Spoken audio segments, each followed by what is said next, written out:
Hi everyone, welcome to the Befores and Afters podcast. I'm Ian Fales from Befores and Afters. Today we're talking Lord of the Rings, The Rings of Power with Outpost VFX. They were responsible for the visual effects in episode 8, when we see the forging of the 3 elven rings.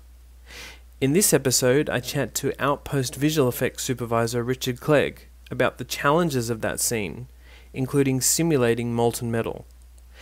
Check out the posting on beforesandafters.com for Outpost showreel breakdown as well. Let's jump into the chat now. Hi Richard, how's things? Good, how are you? Good, thanks. It's great to catch up with you again, and it's great to talk about such a key sequence from Rings of Power. That must have been a fun one to keep under your hat and not let anyone know about for a long time. Yeah, we had to bite our lips on that one. It was it was a really great project to be part of, and we're super excited and proud. Obviously Lord of the Rings is a massive franchise, so everyone was very excited here at Outpost. I always like to go back to the beginning in terms of the first kind of conversations you had with the client about what they wanted and what would need to be done visual effects wise, because I'm going to say that some people might think that there's no visual effects in this little sequence. That's very kind of you to say.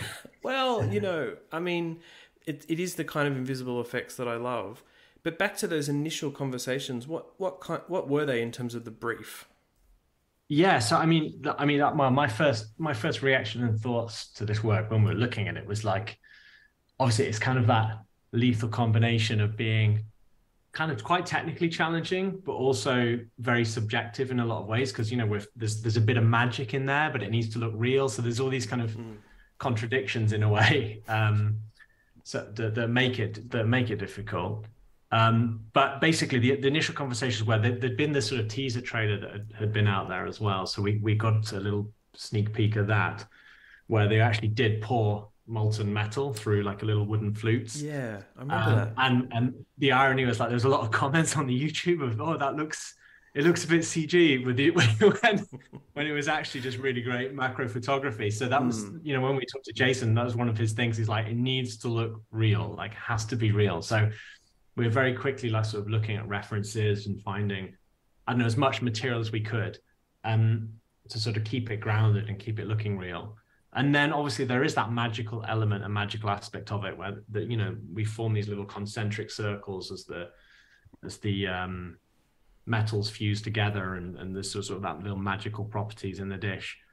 So we're sort of trying to figure out, like, look at things in real life, or like different fluid sims that we could find on, well, not fluid sims, but real fluids mixing together for different shapes and patterns and ideas, and just trying to keep it grounded, but also magical at the same time. So it was very much like, let's find reference. And I think Jason was great. He had some really strong opinions and ideas of where we needed to go.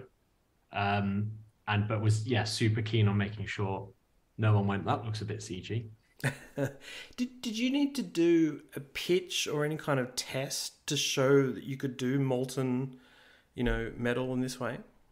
We'd done a little bit of stuff for another show where we had a ring melting in molten metal, but we were we were contacted through people who knew people, so that's sort of how we got our intro, really. Right, and I'm always interested as well in what they shot for real.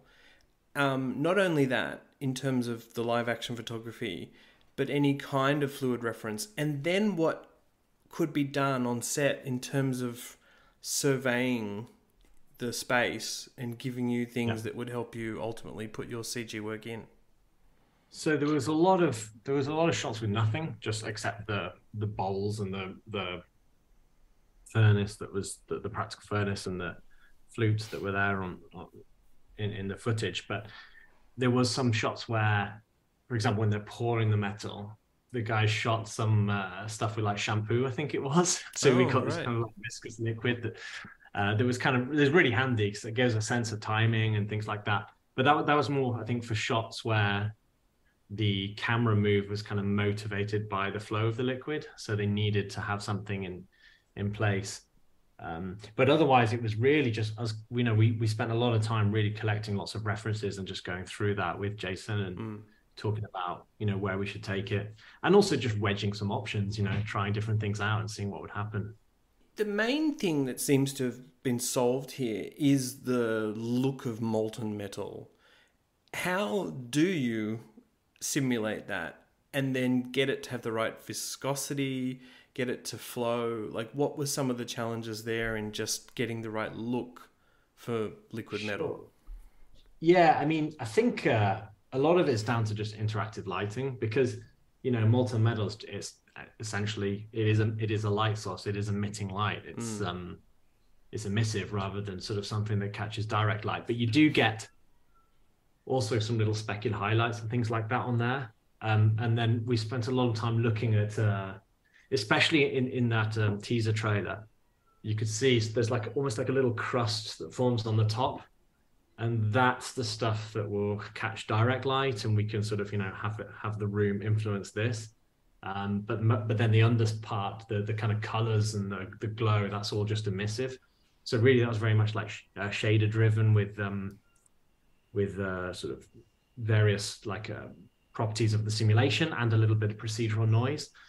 Yeah, and then for the fluids, I mean, it's sort of the complicated thing really was splitting out the metals.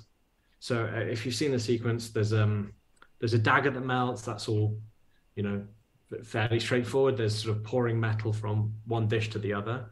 I think the bit that was the largest challenge was the kind of magical moment where they drop the mithril into the pot, and then the gold and silver kind of separates, and we end up with this sort of concentric circles in the dish where it sort of forms almost it looks like a vinyl record or something like that with 3 rings. So that was the bit that was hard, because it was like, how do we make it sort of feel like it's swelling, feel like the metals are kind of interacting, and then feel like they're sort of splitting apart and separating into different things. So yeah, that was where we had the biggest technical challenge. But we had our head of CG on it, Joanne Penny, and he's a massive Houdini nerd, and was all over that. So made it fairly straightforward from my point of view, anyway. Is that something that pretty much one person, him, could handle in terms of the Houdini sims? Yeah, well, we had 3 effects people on the project. Like Joanne was doing a lot, but we also had Elrond and Coco working away, and it really was a bit of a team effort, a divide and conquer. I think when it became obviously Joanne was sort of doing a bit of effects, but was CG souping the whole thing as well, and I would say it does take a bit of specialist skills. And a bit of, but especially because I mean we were under a pretty tight time constraint as well. We didn't have loads of time. I think we had 2 months to work on this. So it was pretty quick turnaround. Especially because obviously it has to go. It is a very subjective thing, and there was a bit of design in the work we were doing too. So it was kind of trying to get the right look, as well as like I say, make it sort of feel magical and make sure people are happy with where it's going. There's also a little tease of the Eye of Sauron in the rings, in the Palladium. There's a little bit of visual language when we drop the mithril in the pot. You sort of see the little stick land in. It makes a little, almost like a pupil, and then we got these tendrils that radiated out just to kind of rest. Yeah, it was sort of a. It happened, and it was kind of a little bit by design, a little bit by accident. And it was sort of, we had conversations along the way of whether we lean into that and make it a big thing, or whether we sort of suggest it or sort of go on the fence. So tried to find a happy balance between not being too on the nose, but, for the keen-eyed audience member, give them something to latch onto.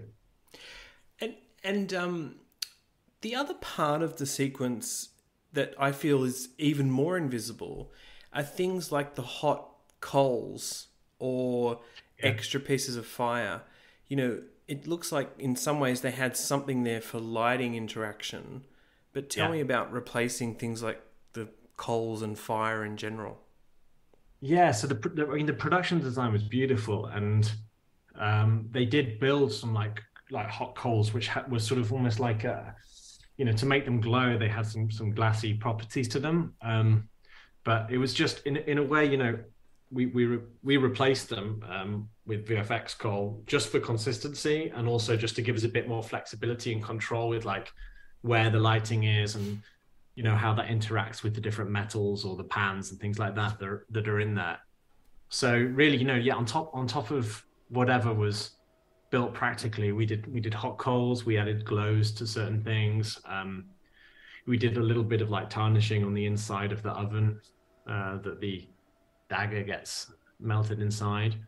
And then we added flames as well, because obviously they weren't shooting with any real fire. So those are the kind of bits, as well as the molten metal, those are the bits that we were adding in. In terms of the flames, were they practical flame elements or simulated? How did you approach actual flames? Yeah, bit of both really. Like where we could use like 2D elements, we did, and there are some things like when the dagger's melting, we want and we want flames to lick around the edge of the pan. So anything where we wanted actual interaction, we did CG flame, and then where we could get away with, we used 2D elements. Yeah. Right. There's a really nice, also subtle use, but I think it's very important, of smoke here. Meaning it communicates the heat. It also helps to add a little bit of mystery, I expect. Yeah. But like nice elegance, yeah. Yeah, I expect that was actually probably something kind of tricky, because do we have lots? Do we have not too much to cover it up? How did you approach getting the right kind of smoke here? Yeah, so I mean, they for some of the sort of wider sort of shots where they're more like shots of the character reactions, they're not sort of close-ups of the characters. They did have some sort of steam or like mist, like I think they had some sort of obviously sort of diffuser there on set or something like that. So there was a little bit of something in some of the photography that we could kind of latch onto. And then after that, it was really just dialing it in. So where we kind of amped it up was when any molten metal hit the pan fresh for the first time. We wanted to feel that kind of sizzling and cracking, and quite a lot of that as well came from references we saw of like steel forging or gold or silver forging, where you feel something poured into a cast and you get all these sparks and like mist, and it's kind of like burning the imperfections that are already there left in the dish. So we kind of played it up in those moments, and actually that was a bit of a combo of some like CG smoke and also some elements that we used as well, just to kind of give us, we usually use elements when it was all gentle and soft and kind of a little bit nondescript and just atmospheric, and when we wanted it to connect and interact with stuff, that's when we did CG smoke, I guess. Yeah, I say smoke, but it was more likely steam, of course, with the the heat. But a bit of both, I guess. and another thing that I think is we don't get to talk about much in terms of standalone visual effects sequences is how this comes to you. Meaning, you get a edited sequence. Was there any kind of post viz on it to to communicate the flow of the molten liquid? I'm always curious about how that gets built up to show you. We got the edit, and then it was kind of like, guys, to put something together and make it nice, go for it. Here's verbally what we want to do, but we also want to experiment a little bit and try some stuff. So it's like, great. That's the fun bit. Again, so like, as I say, a bit of a challenge, because obviously with something like that, you want to iterate quickly, and when it's quite technically complicated, that's your challenge, is time. But we had the edit, and where we had the kind of any visual stuff we had to guide us was the shampoo. For how viscous the liquid is and things like that, and the teaser trailer footage as well.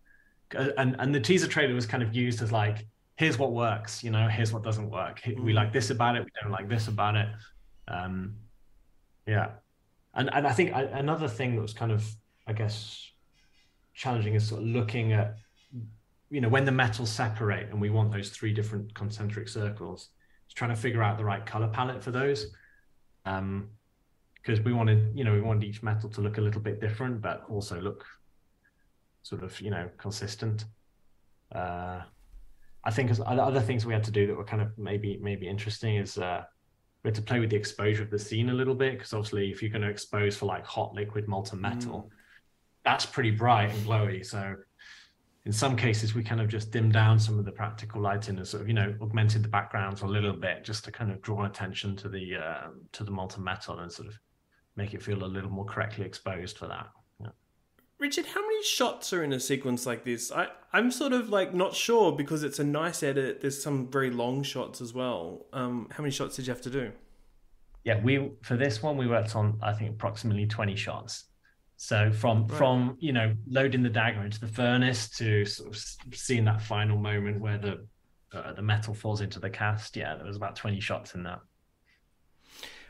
It's a really nice standalone sequence. I think interestingly, I chatted to Jason Smith, the VFX soup, a couple of days ago before talking to you, and we realised there's just so much work in this show, or I realised, and I think he mentioned something like 20 vendors. So it's insane. But it's really nice that you guys could work on something standalone like this, and I think you've just done such a great job. So thank you for chatting to me about it. I really appreciate it, Richard. Oh, thanks very much. It's my pleasure.